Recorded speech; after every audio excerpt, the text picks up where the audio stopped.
Malam itu hujan turun, langit gelap, dan bulan purnama tertutup awan, seolah ikut menahan tangis. Di sebuah hutan yang sunyi, Sora melangkah perlahan. Tiba-tiba, terdengar suara jeritan. Di depan mata Sora, sekelompok serigala menindas seekor rusa tua dan anaknya. Rusa itu berdiri gemetar. Tubuhnya melindungi sang anak yang menangis ketakutan. Sora berteriak, "Sudah cukup!" Suara Sora mengandung duka yang dalam. Pertarungan pun terjadi. Dengan waktu singkat, Sora menjatuhkan para serigala. Tanpa amarah, tanpa kebencian. Saat semuanya berakhir, rusa itu berterima kasih dan berlutut di hadapan Sora. Sora berkata, "Bangunlah, dunia sudah terlalu kejam untukmu malam ini. Sudah waktunya kalian bahagia." Rusa itu menatapnya lama, lalu pergi. Dan Sora menunduk sendirian di tengah hujan. Karena ia tahu, jika dunia seperti ini, berarti kerajaannya masih menderita. Sora berjalan menuju kerajaan cahaya purnama. Setiap langkah membawa kenangan. Ia melewati desa-desa yang dulu penuh tawa. Dan kini hanya tersisa pintu roboh dan mata-mata kosong. Anak-anak bersembunyi di balik bayangan. Tak ada yang berani berharap. Di kejauhan, istana berdiri. Masih megah, namun dingin dan mati. Sora berdiri lama di gerbangnya. Tangannya gemetar. Sora berkata sedih dalam hati, "Apakah aku masih pantas untuk pulang?" Saat malam turun, Sora menyelinap ke dalam istana yang kini dikuasai Komodo. Istana yang dulu bercahaya kini sunyi dan dingin. Ia menghindari penjaga, menahan nafas di balik pilar dan bergerak tanpa suara. Setiap langkah membawa kenangan masa kecil yang tidak pernah sempat ia jalani. Di dalam dadanya ada rasa takut, bukan takut mati, tetapi takut terlambat. Di ruang penjara bawah tanah, Sora menemukan seorang tawanan tua yang terbelenggu rantai berat. Awalnya ia tidak mengenalinya.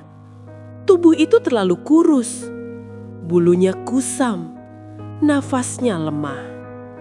Namun ketika Sora mendekatinya, ia sadar bahwa itu adalah sang ayah yang telah lama terpisah dengannya. Sora mendekat dan berlutut di hadapan sang ayah.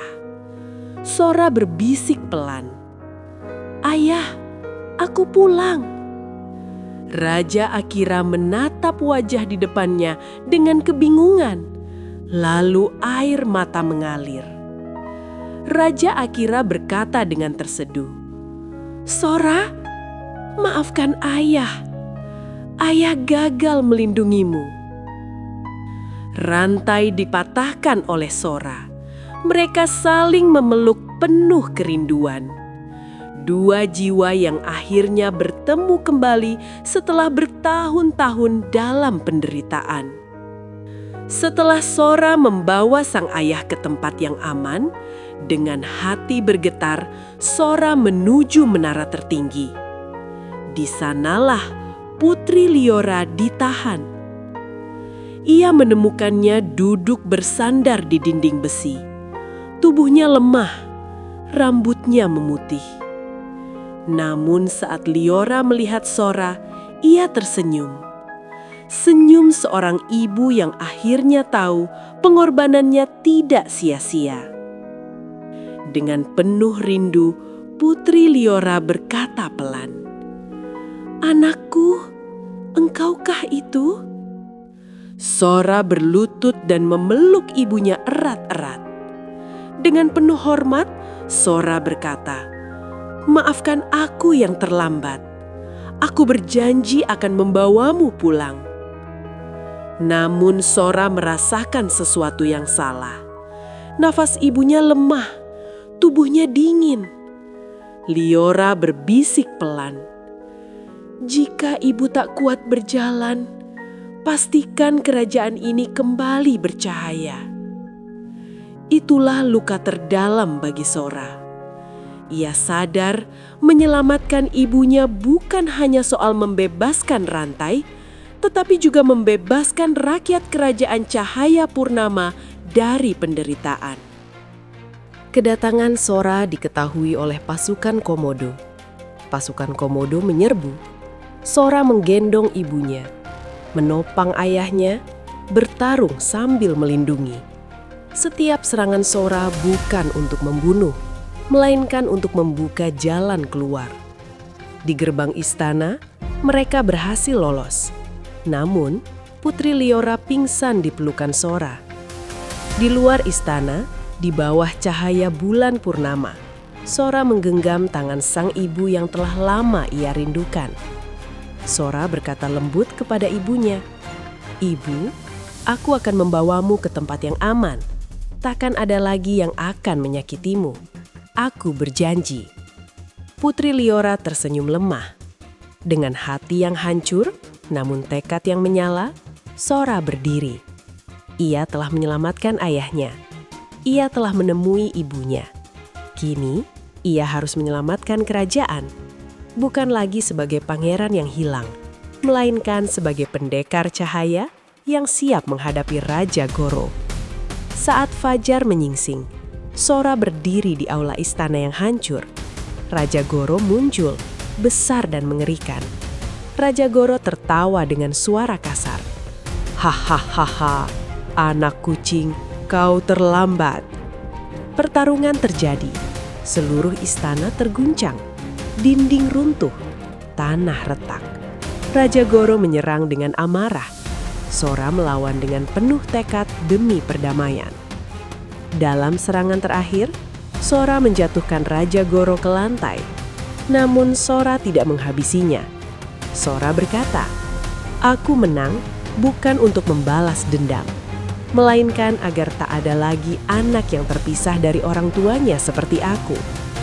Raja Goro pergi, dan kegelapan pun runtuh. Kerajaan kembali bercahaya, namun kebahagiaan datang terlambat. Di pelukan Sora, Putri Liora melihat cahaya yang kembali untuk terakhir kali. Putri Liora pun akhirnya meninggal dengan senyuman.